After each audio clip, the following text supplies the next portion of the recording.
మీ mummy ఇంట్లో ఏం చేస్తుంది చూసొద్దామా? చూద్దాం వద్దా? ఏం మాట్లాడు మెల్లకుండా ఉంది చూడు. ఆ?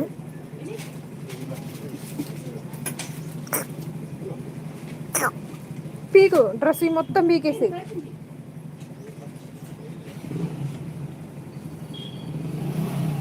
బా సూర్యుడు బయటకు వస్తాడు. సూర్యుడు అవును అట్లా సూర్యుడు.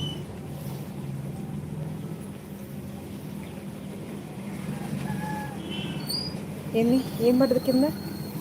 నిన్ను ఈ లైవ్ లో చూపించకూడదు, అందుకే నేను చూపిట్లా. లేకపోతే నీ ఇదే నీ ఫేస్ పెట్టి నేను నడిపించేదాన్ని. విక్రమని ఏడిపించేదాన్ని.